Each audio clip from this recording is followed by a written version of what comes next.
Metal Jesus, I'm back again to talk about a game that I loved in the mid-90s called Full Throttle. Now this game has biker gangs, it has babes, and it has a really bad attitude. And it's frickin' awesome. So let's take a look.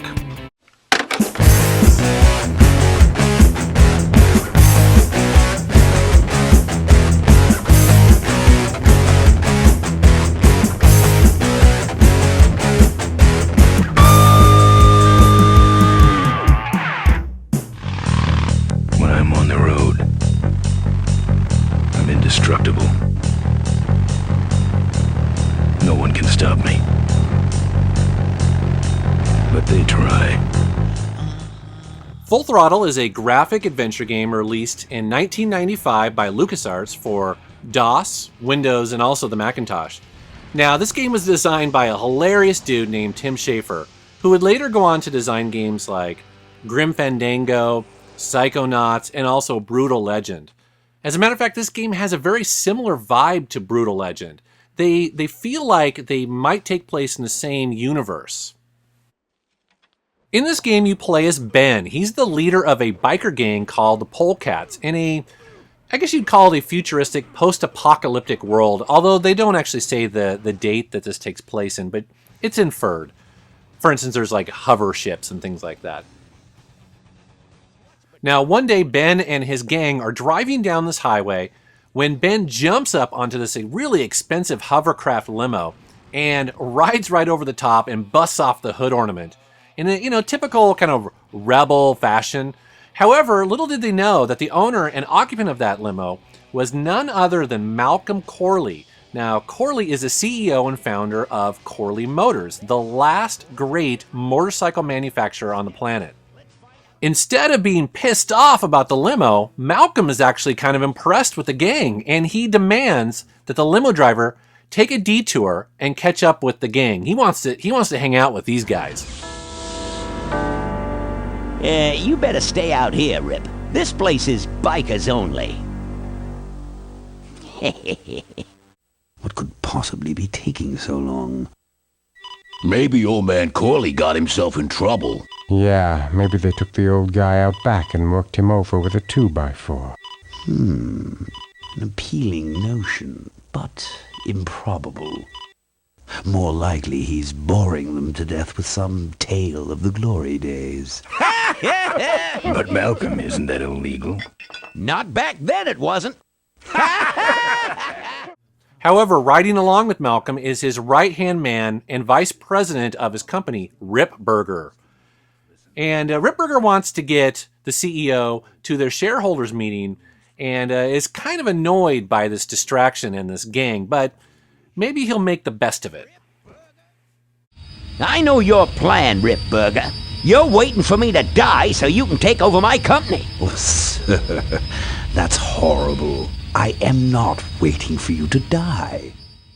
Ben is knocked out by Rip Burger, and his gang has left him to help escort Malcolm to the shareholders meeting. As you can imagine, Ben he's a little grumpy. He's not happy about this. So he jumps on his bike and finds out that it's been sabotaged, and he just completely wrecks. And as a matter of fact, he's knocked out. And then he's saved by a female mechanic named Maureen. She agrees to help him fix the bike, which starts Ben on his adventure. What have you done with my bike? Brought it back from the dead. Sort of like what I did with you. I need a little help getting it finished, though.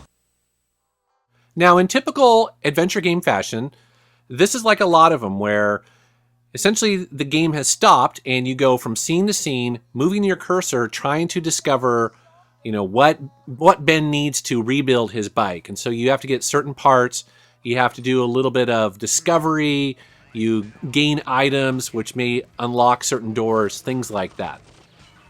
One of the really neat things about this game is that it's just designed for its post-apocalyptic biker world. To give you an idea here, if you hold the mouse down, it'll bring up this menu, which gives you fairly typical options like use, examine. You can also speak to people, maybe taste something if you want. But then down there's kick, because that's how Ben opens doors. He kicks that shit in. And, it's perfect for his style. It's a lot of fun. Then also, if you right-click on the screen, you can bring up your inventory, and it shows you the things that you've collected over this chapter. At a certain point fairly early on, Ben's going to meet this kind of nosy reporter who kind of screws him over.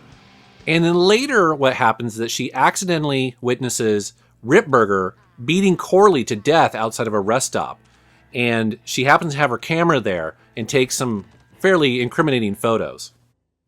Shortly after this event, Ben catches up and finds Corley laying on the ground. His last dying breaths, he actually reveals quite a few things, including that Ripburger is secretly trying to take over his motorcycle company and make, God forbid, minivans. So obviously this Ripburger guy, he's bad news. And it's up to Ben to right the wrong, to make sure that Ripburger cannot turn the last known motorcycle company into a company that makes crappy minivans. Can't happen. However, he also imparts one final piece of information, and that is Corley has a daughter. And if Ben can find her, well, perhaps then she could be the rightful heir to the company. And it just so happens that it's Maureen, the mechanic that he met earlier. Maureen?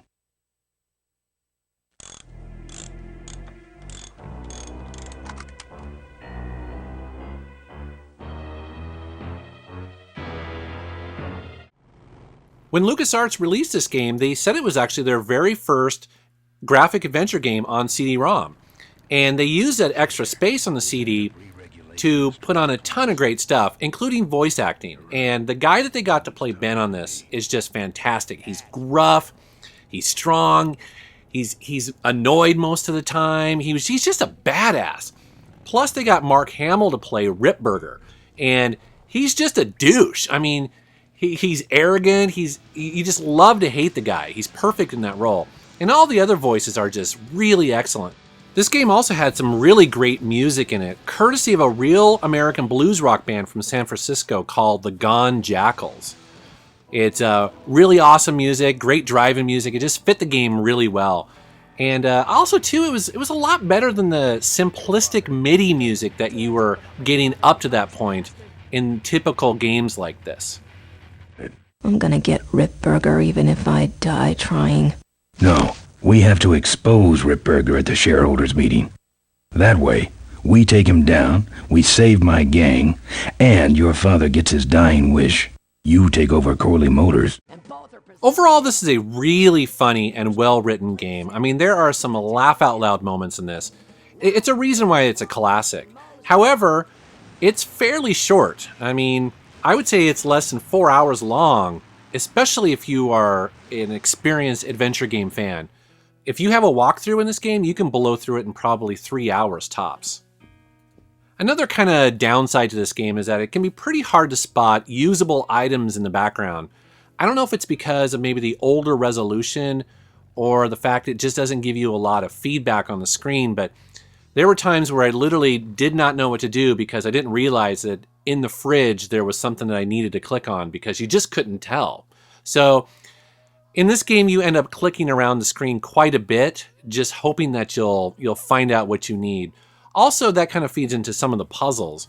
Some of them are a little bit obtuse and kind of out there. There's one in particular where there's a minefield and you get these little wind-up bunnies. And you're supposed to use these wind-up bunnies to clear a path through the minefield. I just don't know if I would have figured that out on my own. I mean, it makes sense once you see the solution. But without that, I would have had no idea and would have been stuck forever. So thank God for walkthroughs. Also, it's worth noting that there's quite a few Star Wars references in this game. I mean, you know, it is a LucasArts game. But there's some pretty neat ones, including a truck driver who has an Imperial emblem tattooed on his right forearm. There's also a rival driver in the demolition scene that looks very similar to George Lucas. In another part of the game, there are these cavefish biker gang, and they look very similar to the Tusken Raiders of New Hope. Pretty cool. Help me, Ben! You're my only hope! Oh, don't worry. I owe you one. That is a quick look at one of my favorite games from the mid-90s, Full Throttle. Love this game. Now, I guess that LucasArts has tried to make a couple sequels, and I don't know what their problem is, because I guess they haven't been able to complete them. Who knows why? And it's a shame, because I just feel like there's so much more that they could tell about this world and about Ben and his biker gang. I'm sure they go on to, great adventures, and it's just a shame that they haven't been able to create more of these games. Now, I know that the guy who voiced Ben has unfortunately passed on, but, I still think they could probably resurrect the franchise and bring it back. It would be so, so cool to do. All right, as always, I want to thank you for watching my channel, and thank you for subscribing. Take care.